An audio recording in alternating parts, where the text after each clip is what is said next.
Group A లేదా group 1లో ఎదిగిన వాళ్ళను అన్ని రకాలుగా వెనుకబడ్డ వాళ్ళని దాంట్లో ఎదిగిన వాళ్ళను పంబాల 903 పాపులేషన్ ఉంటే 100 కుటుంబాలు ఉద్యోగాలు చేస్తూ ఉన్నాయి. సో అది అత్యధికంగా వెనుకబడ్డ దాంట్లో వేయడం జరిగింది. అదే మన్నెపల్లు దాదాపు 29,000 మంది ఉంటారు, వారిని తీసుకొని గ్రూప్ ఏలో వేయడం జరిగింది. ఇది సరి అయినది కాదు అని చెప్పేసి కమిషన్ దృష్టికి ప్రభుత్వం దృష్టికి తీసుకుపోవడం జరిగింది. ఆ రకంగా వారికి 1% అని చెప్పేసి గ్రూప్ ఏలో పెట్టడం జరిగింది.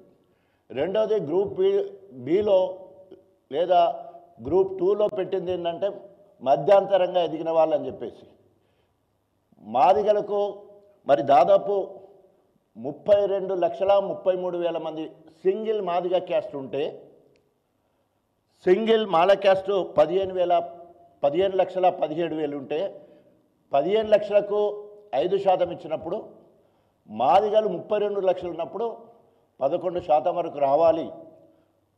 అంతేకాకుండా బుడగ జంగాలు మొదటి నుంచి కూడా మాదిగలకు అనుబంధంగా ఉపకులంగా ఉన్నారు. వారి జనాభా 1,11,000. సో వాళ్ళు కనుక మాకు కలిసేది ఉంటే మమ్మల్ని కలిపేసేది ఉంటే మాకు 12% రిజర్వేషన్ వచ్చేది ఉండే.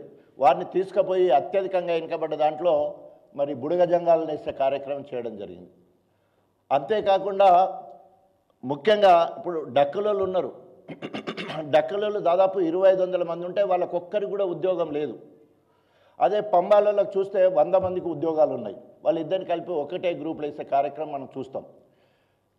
గ్రూప్ సిలో కానీ లేదా గ్రూప్ 3లో కానీ మాలలకు తోడుగా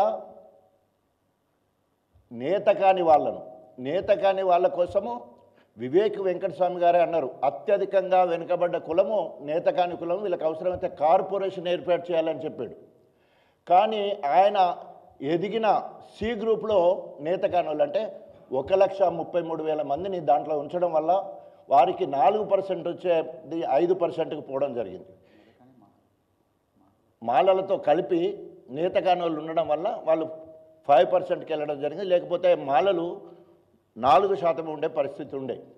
ఇప్పుడు మేము డిమాండ్ చేసేది మొదటి నుంచి వెళ్ళినట్టు ఎస్సీలను ఏబిసీలుగా వర్గీకరించాలి. ఎందుకంటే ఇన్ని ఉదాహరణలు చెప్పినాం, ఇది అశాస్త్రీయంగా జరిగింది.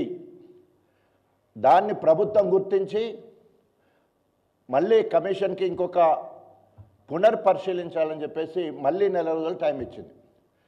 ఇప్పుడు ఎవరు కూడా వెంటనే ఫలితాలు ప్రకటించమని ఎవరు కూడా ఆందోళన చేయట్లేదు. ప్రపంచంలో ఏ మూల ఏ క్షణం ఏం జరుగుతుందో వేగంగా తెలుసుకోవడానికి తొలి వెలుగు వాట్సాప్ ఛానల్ని ఫాలో చేయండి.